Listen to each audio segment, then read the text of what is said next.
decir una palabra. Es por dos razones. La primera, la importancia que tiene que exista un centro como este, que se propone preservar la memoria de los judíos en México. La segunda, por el hecho de que el centro sea intercomunitario, es decir, que la memoria que preserva es la de todos los judíos que llegaron a México, vinieran de donde vinieran. Esto que acabo de decir parece un lugar común, una de esas frases que suenan bien y hay que pronunciar en los discursos, pero que no significan nada. Sin embargo, no es así.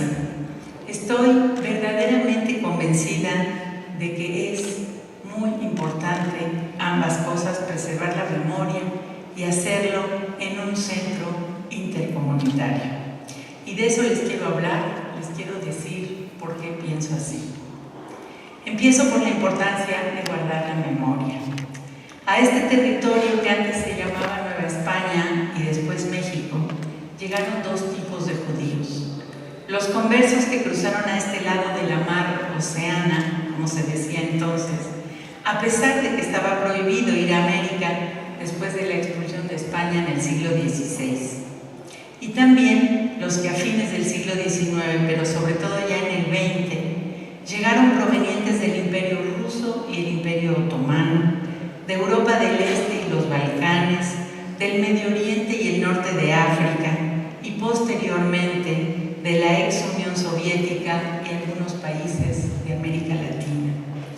Todos ellos salieron a sus tierras para salvar la vida, que peligraba por guerras o persecuciones religiosas, o salieron para poderse ganar la vida y tener mejores oportunidades. ¿Por qué eligieron a México como su destino? Los que vinieron de la España que los reyes católicos le habían arrebatado a los árabes después de 8 siglos de dominio, lo hicieron con todo y el riesgo que significaba toparse con la Inquisición, porque en esta tierra esperaban encontrar oro. Oro, ese rubio metal tras el que tanto se afanan, como dice una crónica de la época, ese rubio metal que tanto los desvela, como escribió Gaspar de Villagrán. Los otros, los que llegaron huyendo de la pobreza y el antisemitismo en Rusia y Polonia, en Hungría y Austria, en Irak y Siria, en Turquía y Marruecos, en Cuba, Argentina y Venezuela, fue porque aquí tenían parientes o conocidos. Como ha dicho Lisa Moy, precisamente esas redes son fundamentales para las decisiones de emigrar, así como para los procesos de llegada y adaptación. Pero también muchos llegaron por accidente, porque fue el barco al que se pudieron subir, o la visa que pudieron conseguir, o porque les parecía que este país estaba más cerca del destino de sus anhelos, que era Estados Unidos, o porque hubo negociaciones internacionales completamente ajenas a ellas, que así lo determinaron, o incluso acuerdos entre los gobiernos. De todos modos, cualquiera que fuera la razón por la que vinieron a dar aquí, la mayoría no tenía ni la menor idea de lo que era México y los mexicanos. Y si la tenían, era seguramente una idea cargada con los prejuicios que desde hacía 5 siglos consideraban a América y a sus habitantes indios y mestizos como inferiores, extraños, inquietantes e incomprensibles, según dijo el escritor B. Traven. Y a su vez, fueron recibidos en estas tierras también con prejuicios, pues desde la época colonial y hasta el día de hoy, se considera que los extranjeros nada más quieren venir a este territorio a buscar fortuna, a explotar y desposeer a los naturales. Casi todos los extranjeros que solicitan carta de ciudadanía, dice un documento de los años 30 en México, obedecen solo a una baja necesidad de orden mercantil. Buena parte de ese anti-extranjerismo sin duda tuvo que ver con actitudes defensivas frente al hecho real de que en tiempos de los españoles atropellaron a los inmigrantes, a los naturales, destruyeron a sus dioses y culturas, se quedaron con su tierra, su ganado y sus mujeres.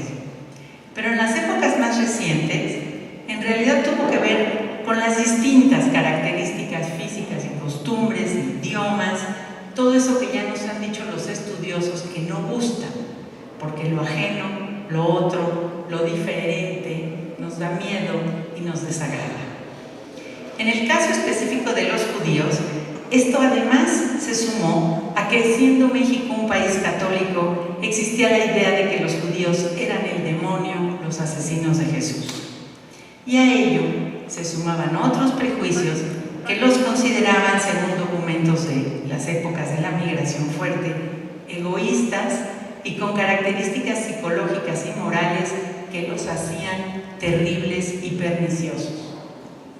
Total, que por los prejuicios ni los que vivían en estas tierras, ni los que llegaron a ellas, tuvieron el menor deseo ni la menor intención de mezclarse. Y sin embargo lo hicieron.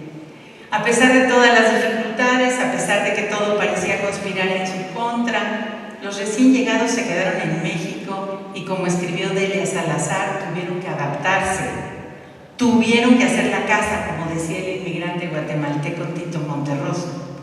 Trabajar, comer, rezar, educar a sus hijos, enterrar a sus muertos y hasta divertirse.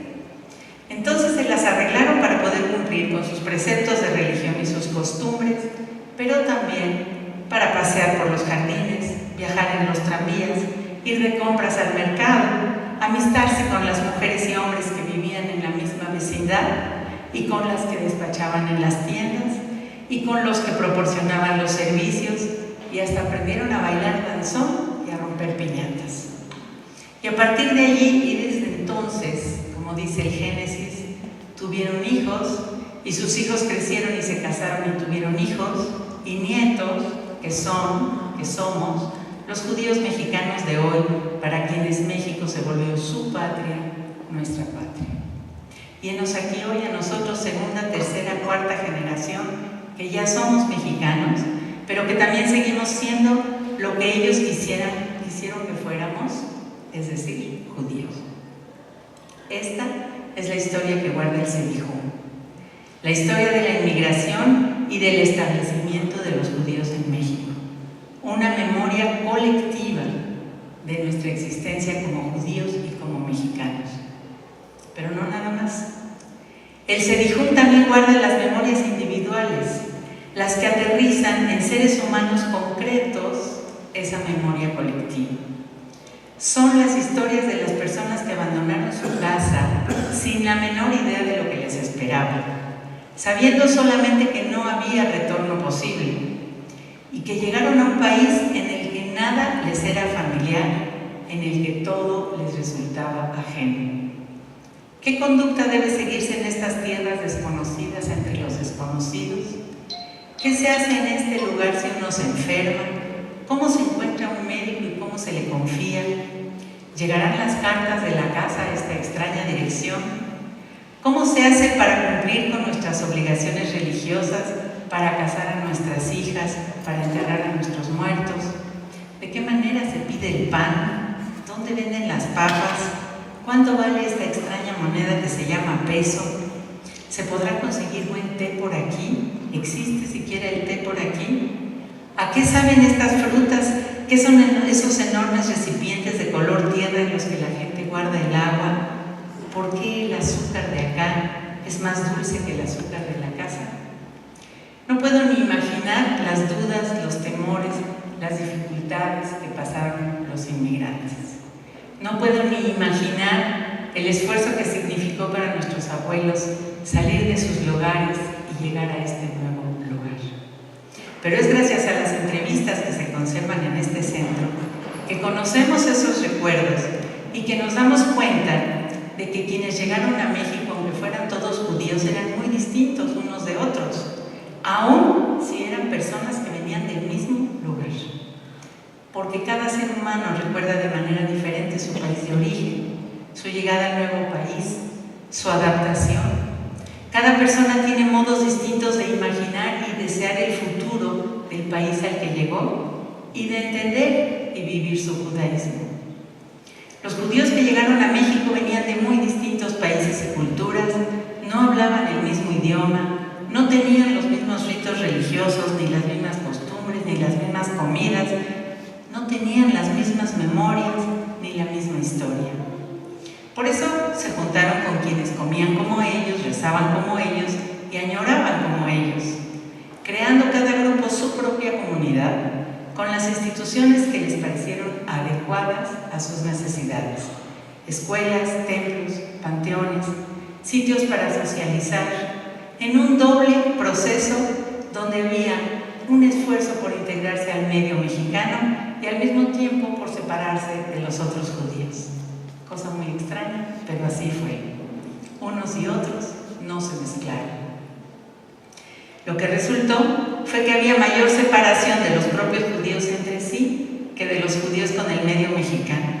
Algo que lo menos que podemos es decir que era paradójico. Y permítanme, para ilustrar esto que les digo, ponerlo en primera persona. Nací y fui educada en una casa de Ashkenazi venidos de Lituania y Polonia. Mi familia, tanto la nuclear como la extendida, y mis vecinos y nuestros amigos, todos eran comerciantes, todos los hijos iban a la Yiddish Schule, el Colegio Israelita de México, todos vivíamos en la colonia Condesa, Roma, Polanco, después de haber salido del centro de la ciudad, donde sin embargo se quedaron los negocios de nuestros padres. Conforme mi generación crecía, nuestros padres pasaron de tener tiendas a tener fábricas, y conforme su situación económica mejoraba, a vivir en las lomas de Chapultepec y Tecamachalco.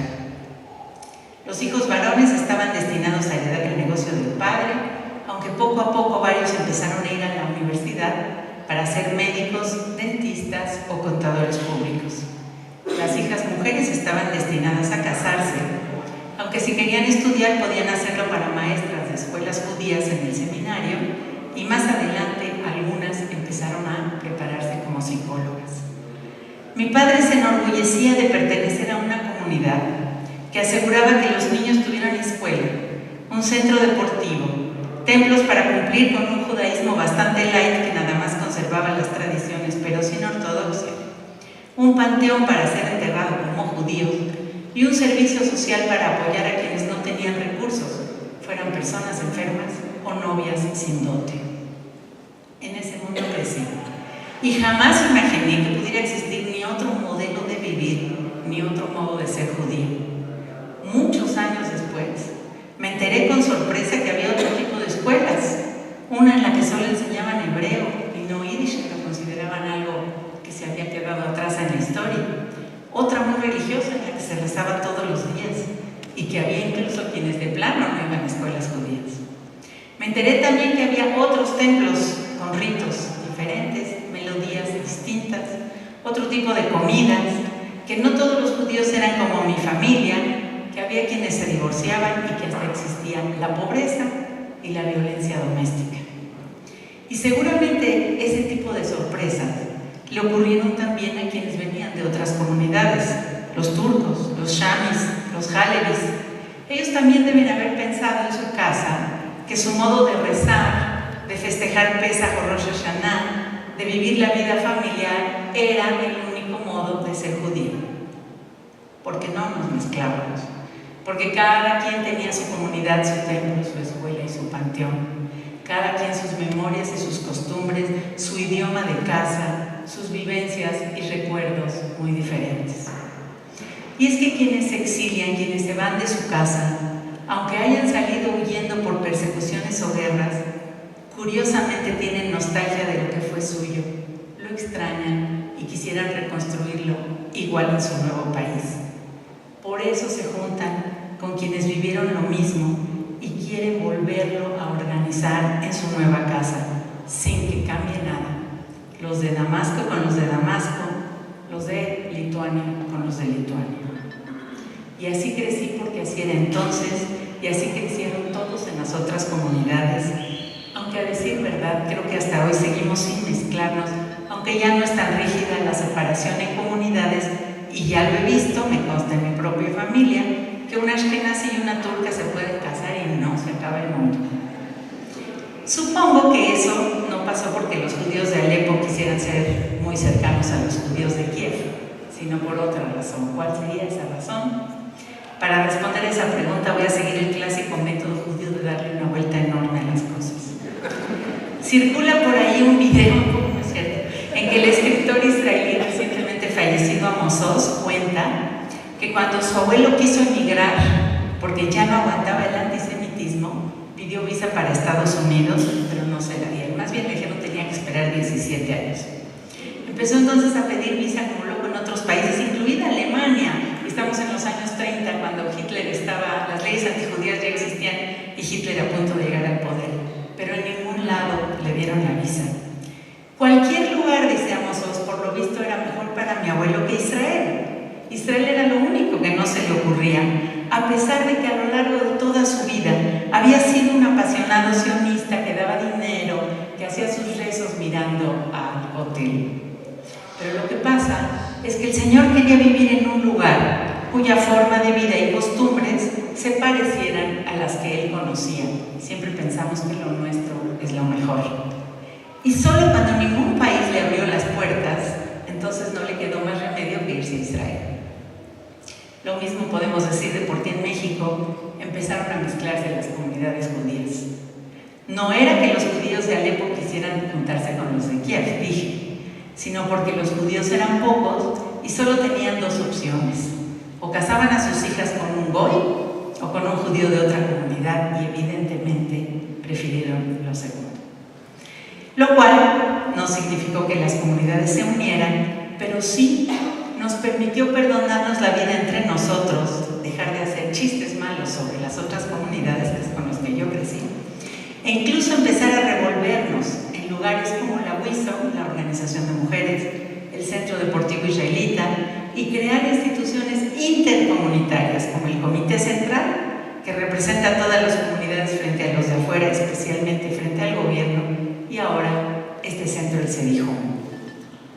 Regreso entonces al principio de mi charla.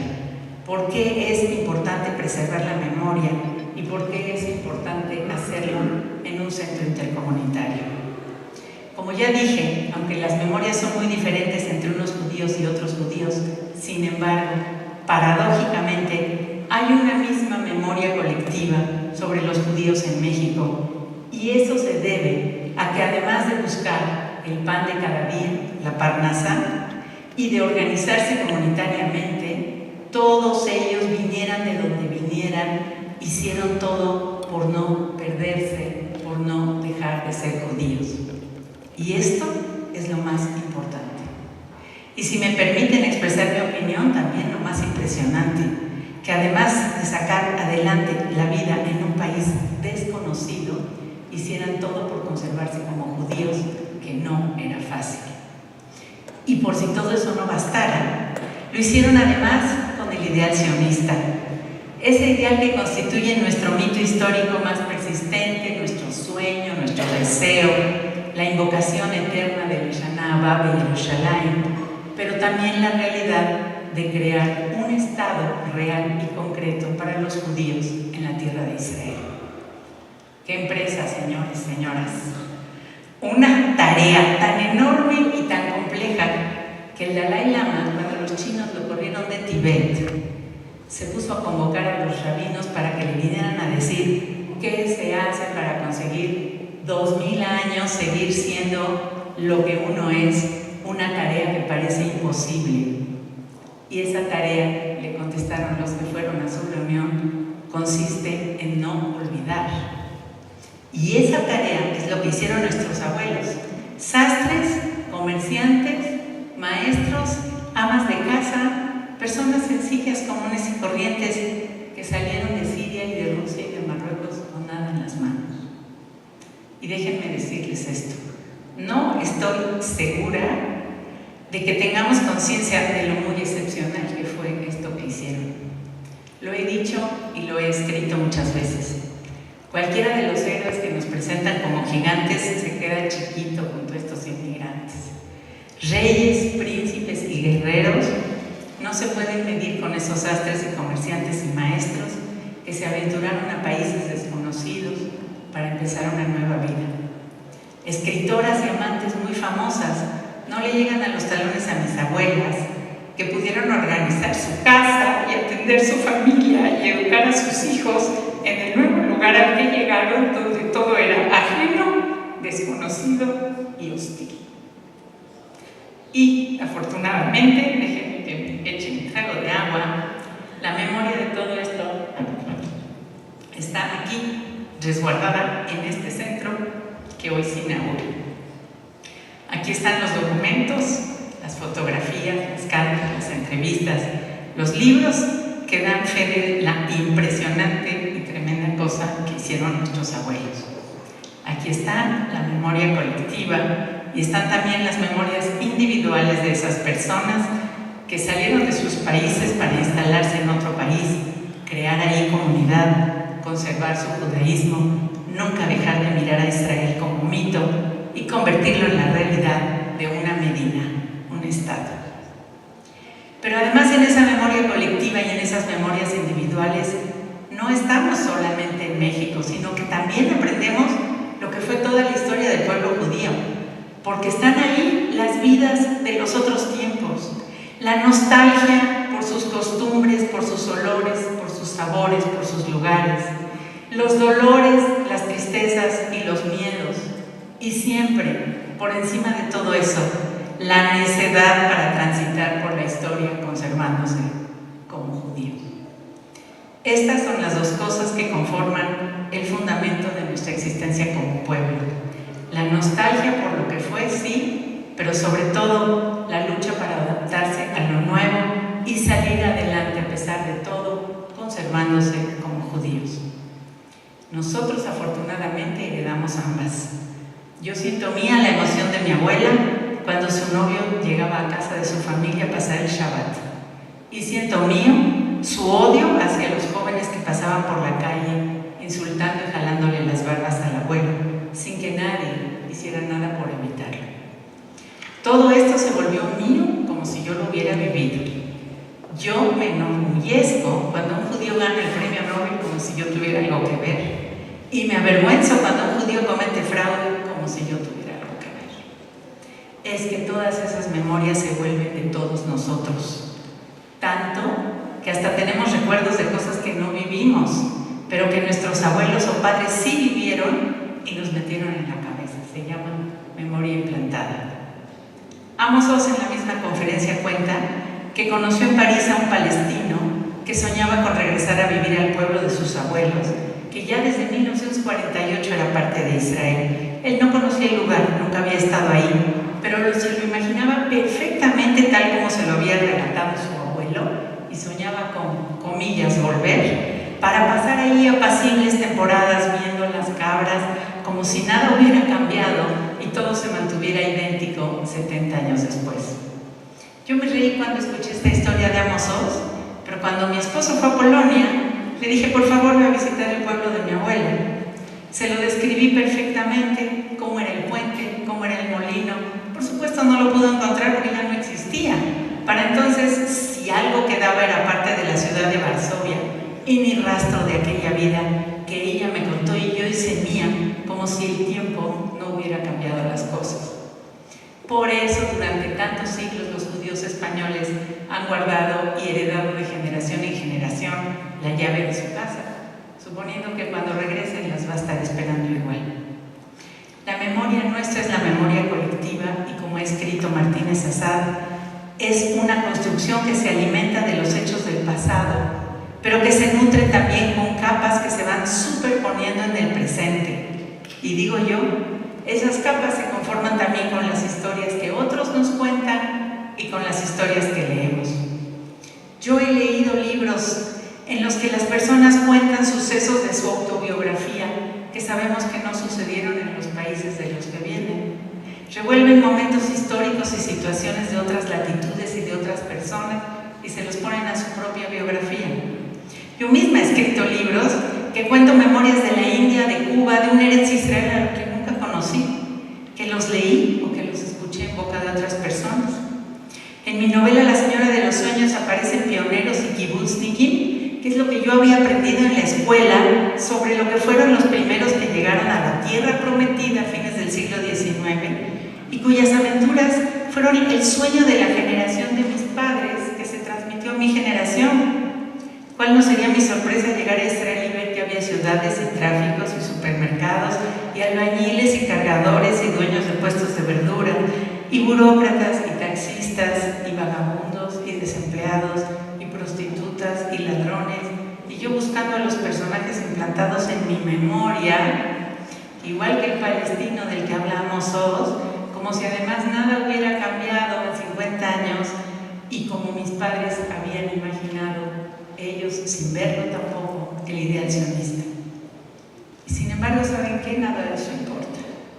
Lo que importa es que esa memoria, real o no, implantada o construida, exacta o imprecisa, diferente en cada quien, de todos modos conforma nuestra memoria colectiva y constituye el fundamento de nuestra cultura y de nuestro ser, y nos hace pasar por la historia de generación en generación y continuar existiendo como especie, como grupo humano, como individuo. Porque si no recordáramos que el fuego sirve para cocinar los alimentos, que hay hierbas que no se pueden comer o relaciones sexuales prohibidas, hace siglos que habríamos desaparecido. Si cada generación tuviera que aprender todo desde el principio, si no recordara lo que sus antecesores le enseñaron, no habríamos pasado nunca de los primeros pasos. Cuando nacemos entramos a una formación que nos preexiste: familia, grupo social, clase, país. Ellos no solamente nos enseñan cómo pensar y cómo hacer lo que hay que hacer, sino también a seleccionar, a organizar, a jerarquizar las experiencias y los conocimientos, a conservarlos, a cuidarlos. Felizmente esto es así, dice Svetlana Todorov, porque no podríamos hacerlo solos, es algo que estaría muy por encima de nuestras fuerzas como individuos. Por eso es tan importante este centro que guarda la historia de nuestra memoria y la memoria de nuestra historia. Pero sobre todo, que da fe de nuestro deseo de pertenecer siempre y en cualquier parte al pueblo judío. Señoras, señores que hoy nos acompañan en esta inauguración del Sedijón, hay una película española que se llama Nadie hablará de nosotros cuando hayamos muerto. Por suerte a los judíos eso no nos va a pasar porque hemos hecho nuestro el mandamiento de no olvidar. Si me olvidaré de ti, oh Jerusalén, si de ti no me acordare, pierda mi diestra su destreza, mi lengua se pegue a mi paladar. El Sedijón guarda y guardará entre sus paredes la memoria de nuestra comunidad y las memorias y recuerdos de nuestros abuelos y padres y de nosotros mismos y de nuestros hijos y nietos como colectivo y como individualidades. Y lo hará no solo para recordar el pasado, sino para construir el futuro, porque en ese futuro el primer y fundamental mandamiento será conservarse como judíos. Este no es solamente un archivo o una biblioteca sobre el pasado, sino una institución que asegura nuestro futuro como judíos para que nuestros hijos y nietos y bisnietos lo sean. Conservar la memoria sirve para saber de dónde venimos y quiénes somos, pero también a dónde vamos. Caminamos hacia adelante mirando el pasado, afirma la historiadora Fanny Oz Salzberger. Nuestra responsabilidad es muy grande, pero si nuestros abuelos lo pudieron hacer a pesar de sus muy difíciles circunstancias, nosotros no tenemos pretexto. No podemos ni debemos perder esto. Algo que sin embargo es muy posible, justamente porque nuestras circunstancias son hoy muy fáciles. Nadie nos persigue, nadie nos obliga, nadie nos exige. ¿Cómo me gustaría que mis abuelos y mis padres estuvieran hoy aquí? En especial don Memo Sefcovic, mi padre, quien siempre soñó con que se creara en la comunidad un museo judío, un lugar para conservar la memoria, y que estaría muy contento de que hemos hoy inaugurado este centro para la comunidad, un lugar para conservar la memoria. Estaría muy contento de saber que su biblioteca está guardada aquí y que además este centro es intercomunitario. Hoy un centro como este para saber quiénes somos, de dónde venimos y hacia dónde vamos como judíos y como judíos mexicanos. Dice el escritor Luis Jorge Buhn que nada vuelve a levantarse allí donde la memoria se derrumba. Ustedes, los que han creado y mantienen el Sedijón, contribuyen con su esfuerzo a mantener la llama encendida y a pasarla a las siguientes generaciones. Y nosotros se los agradecemos. Gracias.